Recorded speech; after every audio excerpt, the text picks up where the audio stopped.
Hello বন্ধুরা, good morning. তো সবাই কেমন আছো? আশা করি সবাই খুব ভালো আছো, আর আমিও ভালো আছি। প্রিয়া লাইফস্টাইল নতুন একটি ভ্লগে তোমাদের সবাইকে আবারও একবার ওয়েলকাম জানাই আমার নতুন একটি ভিডিওর সঙ্গে। তো দেখো, সকালবেলা মা ফুল তুলছিল আর বেল ফুলগুলো থেকে এত সুন্দর গন্ধ আসছিল, তো যাকে ভিডিও না করে আর পারলাম না। তারপরে সকাল সকাল রান্নাও বসিয়ে দিয়েছি আজকে। তো মিস্ত্রি যেহেতু বাড়িতে কাজ করছে, তো ওই জন্য একটু তাড়াতাড়ি রান্নাবান্নাগুলো করে নিচ্ছি। ওদেরকে আবার চাটা দিতে হবে, আর বাড়ির সবার তো খিদে পেয়েই যাবে, কারণ সবাই আজকে বাড়িতেই রয়েছে, মাঠে তেমন একটা যায়নি। তো ওই জন্য বাবার জন্য এখানে পেঁপের তরকারি করছি কাঁঠালের আঁটি দিয়ে, আর আমাদের সবার জন্য করছি আলু পটলের তরকারি। তো এটাই আজকে সকালবেলা খাওয়া হবে। তো এই দেখো, আমাদের এই বারান্দাটায় না ইটের গাঁথনি দেওয়া হচ্ছে, কারণ এই সাইডে জানলাটা ছিল, সেই জানলাটার সাইড দিয়েই তো সিঁড়ি উঠেছে। সিঁড়ির জন্য একটু জায়গাটা হালকা ফাঁকা ছিল, ওই জন্য সব জল ঘরের মধ্যে ঢুকছিল, মানে এই ঘরে না, নতুন ঘরের ভিতরে সব ঢুকে যাচ্ছে জল। তো সেই জন্য গ্রিলের অর্ধেকটা খুলতে হয়েছে, খুলে এখানে এখন ইটের গাঁথনি দেওয়া হচ্ছে। তো জায়গাটা কেমন একটু ভরাট ভরাট হয়ে গেল, মানে একটু দম বন্ধ করা পরিবেশ। তো যাই হোক, কিছু করার নেই। আর মিঠি এখানে কার্টুন দেখছে, আর আমাদের খাওয়া দাওয়া কমপ্লিট হয়ে গেছে। আর মিঠিকে এখন স্কুলে দিয়ে আসতে যাবে ওর পাপা, তো ওকে রেডি করে দেব। এই যে ওকে গুছিয়েও দিয়েছি, আর ও এখন স্কুলে যাচ্ছে। তো স্কুলে যেতে ভীষণ ভালোবাসে, রোজ বলে আমি স্কুলে যাব আজকে। তো সেই জন্য ওকে তাড়াতাড়ি করে খাইয়ে দাইয়ে রেডি করে দিয়েছি। ওকে স্কুলে পাঠিয়ে আমার অনেকগুলো কাজ আছে আজকে, সেগুলো আমাকে সারতে হবে। তো আপাতত সকালের খাওয়া দাওয়া সব কমপ্লিট হয়ে গেছে। এখন ঘরটা গুছিয়ে নেব, রান্নাঘরটা ক্লিন করে নেব, বাসনগুলো মাজতে হবে। আর মিস্ত্রিরা কাজ করছে বাড়িতে, তো ওই সিঁড়ির ওই সাইডটা গাঁথনি হচ্ছে। এই কাজগুলো করে নিই, বাসনগুলো মেজে নিই, সঙ্গে থাকো।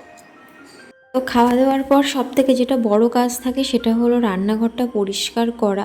আর দুনিয়ার যত বাসন আছে মনে হয় সব একবারেই হয়ে যায়, মানে যতবার বাসন মাজি এক গাদা গাদা বাসন জমে। এত বাসন কি করি আমি তো নিজেই বুঝতে পারি না।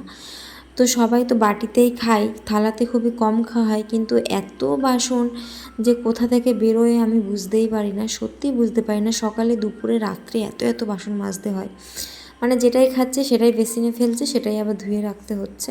তো এরকম একটা ব্যাপার সারা দিন, মানে যে পারছে যেমন পারছে বাটি বটি বের করছে, আর নিজেরা খাওয়া দাওয়া করছে আর বেসিনে ফেলে রাখছে। তো এই যে রান্নাঘরটা পুরো ক্লিন করা হয়ে গেছে, আর এখন আমাকে ওষুধ খেতে হবে। আমার হঠাৎ করে হাঁটুতে একটু ব্যথা হয়েছে, মানে ভীষণই ব্যথা। কি করে হলো আমি নিজেই জানি না, কোথাও মোচড় খাইনি, কোথাও ঘা গুঁতেও খাইনি, তো কেন যে এরকম হলো বুঝতে পারলাম না। তো আজকে অনেক দিন ধরে ভুগছি, প্রায় 2-3 মাস ধরে। তো ওষুধ খেয়েছি, হোমিওপ্যাথিক ওষুধ খেয়েছি। তো কি বলো তো, হোমিওপ্যাথিক ওষুধটা না খাওয়ার আগে তো আমার মনে থাকে না, সেই জন্য খাওয়া বাদ দিয়ে দিয়েছি। আর ডাক্তারবাবু বলেছিলেন যে গরম জল ঠান্ডা জলের সেঁক দিতে, তো ওটা তো আমি আরোই করি না। সত্যি নিজের ব্যাপারে আমি নিজে খুব কুঁড়ে, তো এই জন্য আমার এগুলো করতে একদমই ভালো লাগে না, আর ইচ্ছেই করে না যে নিজের জন্য কিছু করব। ওই জন্য আর করা হয় না। তাতে আমার ব্যথাটা এরকমভাবেই ভুগছে। তারপর বাবাই মাঝে মাঝে অ্যালোপ্যাথিক ওষুধ এনে দেয়, তো এটা খাই, খেয়ে 2-3 দিন 4 দিন 5 দিন ভালো থাকি। তারপরে আবার যেমন ব্যথা তেমনই হয়ে যায়। কি করে এটা সারাই বলো তো? তোমরা যদি কেউ জানো আমাকে কমেন্ট করে জানিও, নইলে সারা বছর হোমিওপ্যাথিক খেয়ে যেতে হবে যতদিন না সারবে। কি একটা বাজে ব্যাপার, কিন্তু কিছু করার নেই। এই যে এভাবে ওষুধ খেয়ে থাকি, যে কদিন ভালো থাকা যায়, তারপরে আবার যা তাই হয়ে যাবে। তো এখন আর কি করব, তেমন একটা কাজকর্ম নেই, এই যে চুপচাপ বসে আছি। কারণ ডাক্তারবাবু বলেছেন 2 মিনিট 5 মিনিট অন্তর অন্তর ওষুধগুলো খেতে, কিন্তু আমার যে এত তাড়াতাড়ি যে আমি লেটই করতে পারি না, সব 1 মিনিট পর পর সব ওষুধগুলো খেয়ে নিয়েছি।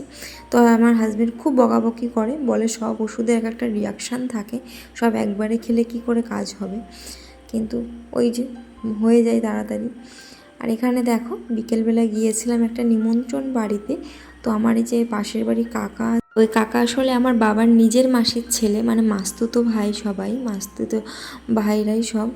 তো ওদের বাড়িতে নিমন্ত্রণ ছিল, ওদের বাড়িতে সত্যনারায়ণ পুজো আর হচ্ছে বাবা হচ্ছে বড় ঠাকুরের পুজো, দুটো পুজো একসঙ্গে ছিল, তো সেটারই নিমন্ত্রণ ছিল। আর এখানে দেখো, আমরা বাড়িও চলে এসেছি প্রসাদ নিয়ে, মা আর মিঠি এখানে প্রসাদ খাচ্ছে দুজনে মিলে, আমিও একটু খেলাম। তো ঘুরে চলে এলাম, এখন একটু মাঠেও যেতে হবে। মাই যায় মাঠে পটলের ফুল আনতে। তো আজকে বললাম নিমন্ত্রণ ছিল, অনেকটাই লেট হয়ে গেছে, ওই জন্য মাকে বললাম চলেন আমি যাচ্ছি সঙ্গে। তো এই ছিল আজকের ভিডিওটা, ছোট্ট একটা ব্লগ তোমাদের সঙ্গে শেয়ার করলাম। ভালো লাগলে লাইক করো, কমেন্ট করো, সাবস্ক্রাইব করে আমার পাশে থেকো। টাটা।